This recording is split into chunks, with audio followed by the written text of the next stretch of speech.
ئەو زیندانانەی کە دەتوانن ببنە تەڵەی مەرجی زیندانیان. لەو ڕۆژانەی کە هەموو سەرنجەکان لەسەر شەڕ و وێرانکاریەکانی شەڕ بوو، هەزاران کەس لە پشت دیواری زیندانەکانی ئێران نە ناویان لە هەواڵەکانی شەڕدا دەهاتوو، نەدەنجیان لە پشت میلەکانەوە دەگەیشتە گوێی کەس. زیندانی ئەوین کە هەمیشە هێمای سەرکوتی سیاسی بووە لە ئێران، ئەم ڕۆژانە هاوکات لەگەڵ نیگەرانیەکان لەوەی کە هەر ساتێک ئەگەری هەیە بۆمبێک بەر ئەو زیندانە بکەوێت لەگەڵ شەپۆلێک لە کێشەی کەڵەکە بوو بەرەو ڕووە. ئەو راپۆرتانەی کە لە ناوخۆی زیندانەکانەوە بەدەست دەگەن، نیگەرانیەکان بە چەند قات زیاتر دەکەن. کەمی دەرمان، کەمبوونەوەی بەشە خۆراک، نەبوونی پێداویستیە سەرەتاییە تەندروستیەکانی وەک فڵچەی ددان و شامپۆ و لە هەمووی گرنگتر بێسەر و شوێنبوونی چەندین مانگەی ئەو زیندانیانەی کە نەحوکمیان بۆ دەرچووە و نەوەڵامی داواکاری مەرەخەسەکانیان دراوەتەوە.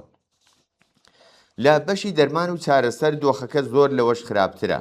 ئەو زیندانیانەی کە بەدەست ئازاری تاقەت پروکێنی ددان یان نەخۆشیەکانی گورچیلەوە دەناڵێنن، دەستیان بە خزمەتگوزاریە پزیشکەکان ناگات. ئەو دەرمانانەی بنەماڵەکان بە هەزاران ئومێد و دەستە و داوێنی ئەو دەینێرن، زۆر جار ناگەنە دەستی زیندانیەکان. ناردنی زیندانیان بۆ ناوەندە دەرمانیەکانی دەرەوەی زیندان بەکردەوە ڕاگیراوە و تەنها کاتێک ڕوودەدات کە زیندانیەکە گەیشت بێتە لێواری مردن. لە سەرەتای ئەو شەڕەوە کەش و هەوای ئێوین بەتوندی ئەمنیەتی تر بووە. زیندانیەکان لە ژوورە جیاوازەکاندا زیندانی کراون، پەیوەندیان لەگەڵ بنەماڵەکانیان بڕاوە یان زۆر سنووردار کراوە و راپۆرتەکان باز لەوە دەکەن کە بەرپرسانی زیندان بە چەکی تەواو ئۆتۆماتیکەوە هاتوچۆ دەکەن. لە باشووری وڵات زیندانی شەیبانی ئەهواز وێنەیەکی زۆر تاریکتری هەیە. هەندێک لە بەشەکانی ئەم زیندانە بەتایبەت بۆ ئەو خۆپیشاندەرانە تەرخانکراوەکە لە مانگەکانی ڕابردوودا دەستگیرکراون. بەدەیان کەس لە ناو ژوورە بەرتەسک و بچووکەکاندا جێکراونەتەوە و بەگشتی سەدان زیندانی لە فەزایەکی زۆر تەنگ و نەگونجاودا ڕاگیراون.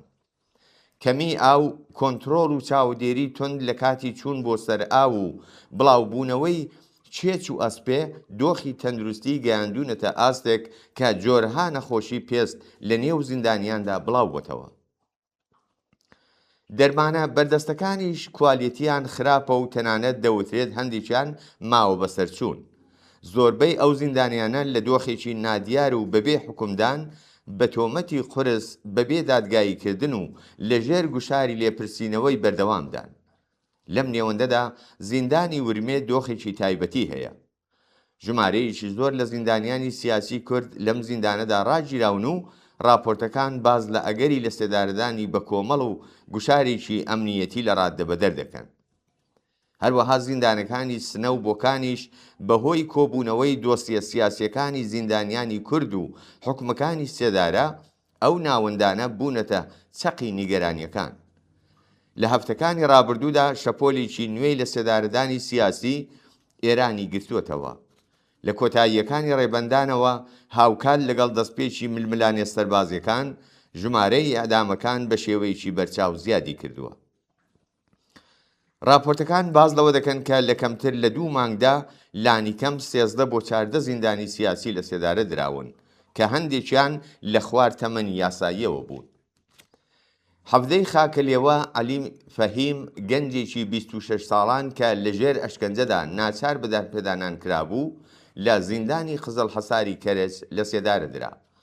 2 ڕۆژ پێش ئەوە محەممەد ئەمین و ئەمیر حسین حاتەمی تازەلاوێکی 18 ساڵان کە لە کاتی خۆپیشاندانەکاندا دەستگیر کرابوو لە سێدارە دران. پێشتریش ئەبولحەسەن منتەزر و وەحید بەنی ئامریانیش لە سێدارە درابوون. هەروەها سێ خۆپیشاندەری گەنج لەوانە لاوێکی 19 ساڵان هەر لەو ماوەیەدا لە سێدارە دران. لە پاڵ ئەمی ئەدامانەدا بە گوێرە راپۆرتەکان حوسەین غاوی ناسراو بە سێلاوی لە کۆتاییەکانی خاکەلێوەدا لە گرتوخانەی سوپای پاسداران لەژێر ئەشکەنجەدا گیانی لەدەستدا. هەر ئێستا ژمارەیەکی زۆر لە زیندانیان لەژێر مەترسی جێبەجێکردنی خێرای حکمی سێدارەدان. ناوی 7 کەس بە دیاریکراوی لە راپۆرتەکانی مافی مرۆڤدا هاتووە کە بریتین لە پەخشان عەزیزی، حاتەم ئۆزدەمیر، یۆسف ئەحمەدی، مێحراب عەبدوڵڵازادە، ناسراو بە بەکرزادە، ڕەئوف مەعروفی و محەممەد فەرەجی. ئەم کەسانە لە زیندانەکانی ئەڤین، ورمێ، سنەوبۆکان ڕاگیراون. کەسانێکی تریش لە دۆخێکی ناڕوون بەڵام نیگەرانکەردا بەسەردەبەن. لەوانە وریشە مرادی، عەلی قاسمی، پژمان سوڵتانی، کاوە ساڵحی و ڕزگار بەگزادە. جگە لەمانە لانیکەم 5 هاودۆسیەی ئەمیر حسێنی حاتمی لە ژووری تاکەکەسیدا ڕاگیراون و ئەگەری هەیە حکومەکانیان بەم زوانە جێبەجێ بکرێت. بەگشتی مەزندە دەکرێت کە لانیکەم 56 زیندانی سیاسی مەحکوم بە ئێدام لە زیندانەکانی ئێراندا بن و سەدان کەسی تریش مەترسی دەرچوونی حکمی ئەدامیان لەسرە. ئەوەی ئەم شەپۆلێ لە خۆناغەکانی پێشوجیا دەکاتەوە بریتیە لە خێرایی و پێکاتەکەی. راپۆرتەکان نیشانی دەدەن کە سەرۆکی دەستگای دادی ڕژیم فەرمانی داوەکە پرۆسەی جێبەجێکردنی حکومەکانی سێدارە لە دژی تۆمەتبارانی سیاسی خێراتر بکرێت. تۆمەتگەلێکی وەک محاربە و هاوکاری لەگەڵ دوژمن بە شێوەیەکی بەرپراوان بەکاردەهێنرێن. زۆربەی تۆمەتباران لە دادگاییکردنیی چەند کاتژمێریدا بەبێ دەستڕاگەیشتن بە پارێزەری سەربەخۆ سزا دراون و ئەو دانپێدانانەی لە ژێرگوشار و ئەشکەنجەدا وەرگیراون بنەمای سەرەکی دەرکردنی ئەو حکومانە. زیندانی قزڵحساری کەرەج بۆتە یەکێک لە ناوەندە سەرەکیەکانی جێبەجێکردنی حکومەکانی سێدارە. لە زیندانی ئێوین زۆرێک لە زیندانیانی سیاسی لە بەندە ئەمنیەکانی 209 و 240دا ڕاگیراون و پەیوەندیان لەگەڵ بنەماڵەکانیان بە تەواوی پسراوە. لە سەرەتای شەڕەوە دەستگیرکردنی بەربڵاو بەڕێوە چووە کە ژمارەیان دەگاتە دەیان هەزار کەس. لە نێوان دەستگیرکراوەکاندا چالاکوانان، خوێندکاران و تەنانەت منداڵانیش بەرچاو دەکەوێت. زۆر کەس لە گرتوخانە نهێنیەکاندا ڕاگیراون و بنەماڵەکانیان بێهەواڵن لە چارە نووسیان. لەناو هەموو ئەم هەواڵانەدا ئەوەی دەبێت زیاتر لە هەموو شتێک باسی لێوە بکرێت حاڵ و ڕۆژی ئەو کەسانەیە کە لە پشت ئەم ئامارانەوەن.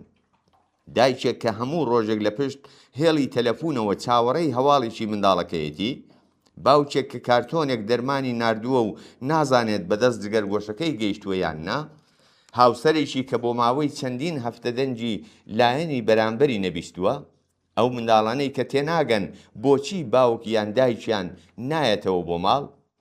دۆخی شەڕ زیندانیان لەگەڵ مەترسیەکی زیاتر بەرەڕوو دەکاتەوە. ئەو زیندانانەی کە تەنانەت لە دۆخی ئاساییشدا لە پێوەرە مرۆییەکانەوە دوورن، لە کاتی شەڕدا دەتوانن ببنە تەڵەی مەرگ.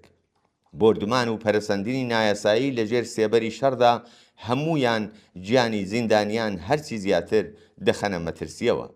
ئەو داخوازیەی کە دەبێت لە هەموو کاتێک بەرزتر دووبارە ببێتەوە بریتیە لە ئازادکردنی دەست بەجێی زیندانیانی سیاسی و عەقیدەتی بەتایبەت لە دۆخی شەڕدا. بەڵام تا ئەو ڕۆژە ئەرشی سەرشانی ئێمەیە کە ناوەکانیان لەیاد نەکەین، راپۆرتەکان بڵاو بکەینەوە و هاوخەمی بنەماڵەکانیان بین و بەتەنیا جێیان نەهێڵین.